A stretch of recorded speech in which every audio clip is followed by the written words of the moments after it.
Hello and welcome to Scat Report, where today we're turning our attention to Arsenal, a team which frankly could improve in every position this summer. However, despite a porous midfield and error-prone defence, arguably the biggest problem facing the Gunners is how they react to losing Pierre-Emerick Aubameyang, who seems guaranteed to be house hunting before the 2020-21 season begins.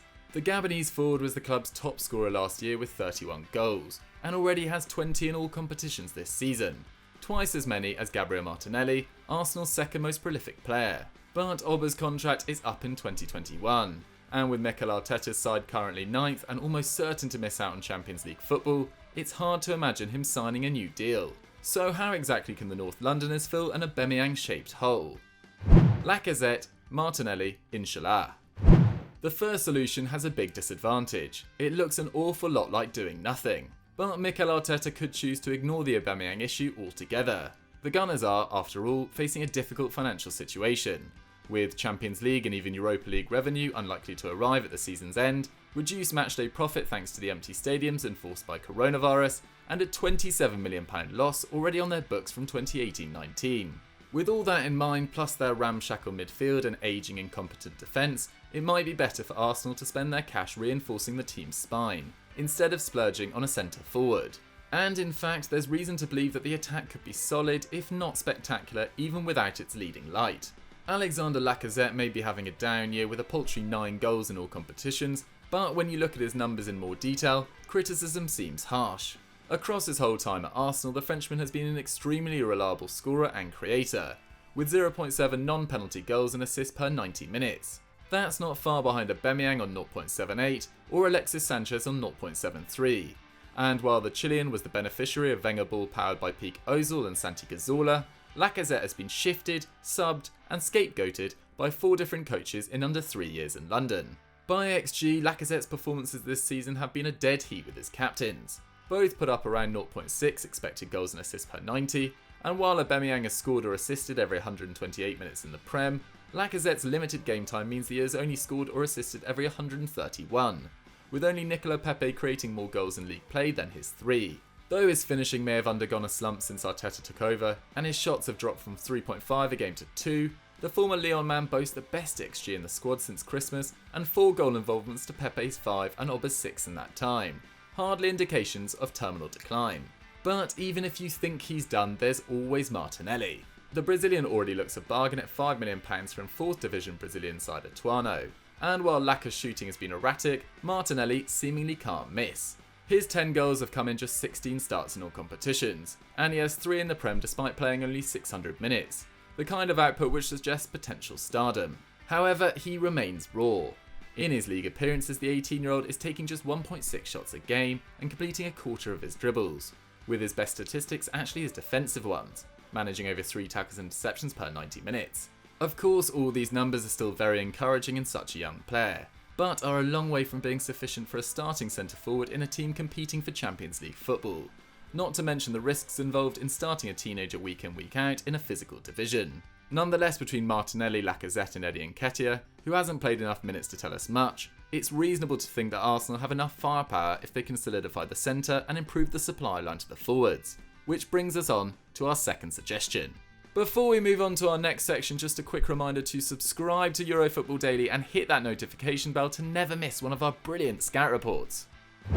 Up the creativity. Even with Aubameyang, Arsenal's attack has limped through the season so far. With 10 games left, they've been outscored by 7 Premier League sides, including Wolves, and are on track to finish the campaign with 54 goals in domestic play.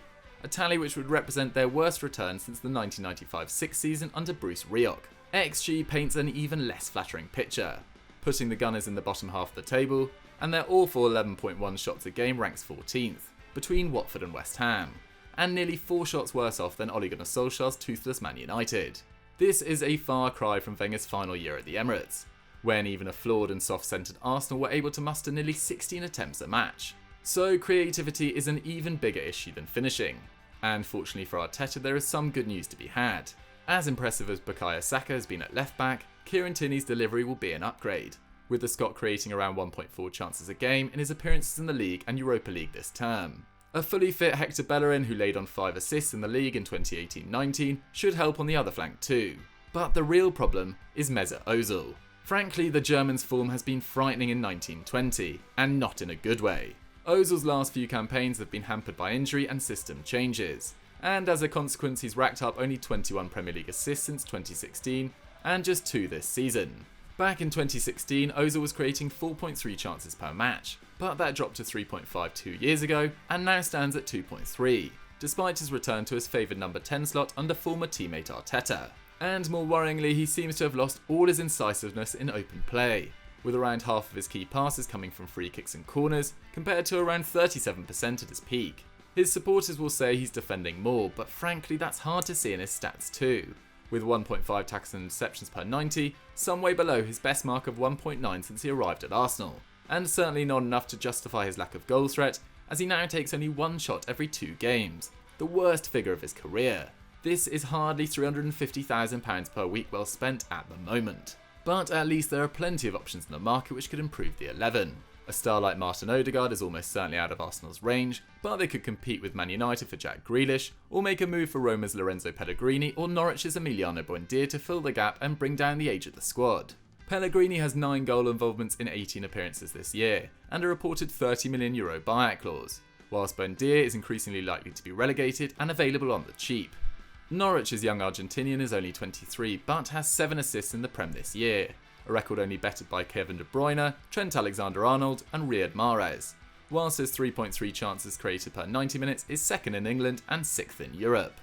In a team fighting the drop, that's nothing short of incredible, and Buendia is not reliant on set pieces either, with under a third of those key passes coming from dead ball situations. But vision is not his only attribute. He's also one of the top 10 dribblers in Europe's top 5 leagues, with 4.1 take-ons completed a game at a ridiculous 71% clip, and an extremely active defender, making close to 4 tackles and interceptions per 90, a record which outstrips everyone at Arsenal except for Ainsley Maitland-Niles and Lucas Torreira.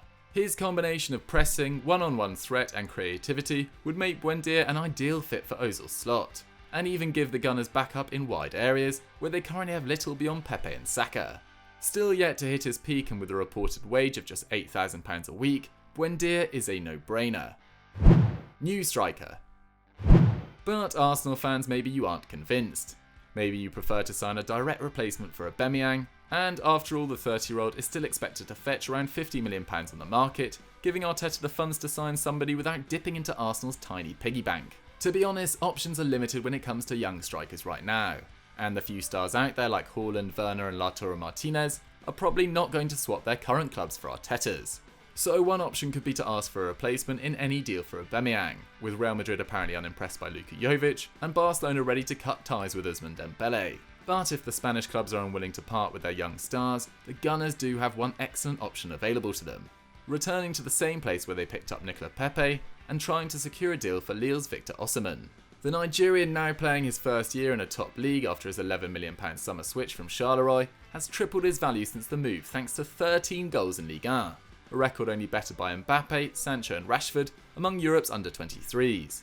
He's also managed 4 assists, putting him on 17 goal involvements in 27 appearances.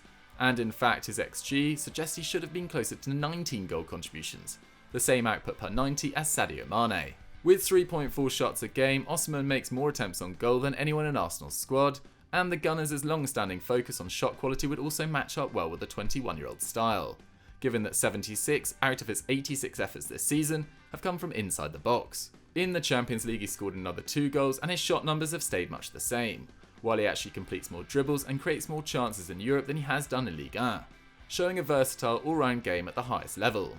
Osimhen is clearly good enough for a big team now, and his 22nd birthday doesn't come until 2 days before we enter 2021, making him a smart long-term bet as well. The only obstacles to a deal would be his price tag, with some rumours putting his cost at nearly £90 million, and whether Arteta can convince Osimhen that Arsenal is the right destination for him, something Arsene Wenger failed to do back in 2016 when the forward chose Wolfsburg over the Londoners. The loss of their captain and top scorer might be a bitter pill for the Emirates faithful to swallow, but it's not like it hasn't happened before, and the club can't afford another Alexis situation. Losing their star player in exchange for nothing, well, Henrik Mkhitaryan in January. Aubameyang out, Osimhen in could be the first step on the path to the next great Arsenal side. So guys, that's all we've got time for on how Arsenal could replace Aubameyang. Gooners fans, we want to hear from you. What did you think of Pat's script and suggestions? Let us know in the comments down below. Don't forget to subscribe to the channel and like the video, and I'll see you next time for another fantastic scout report. Bye!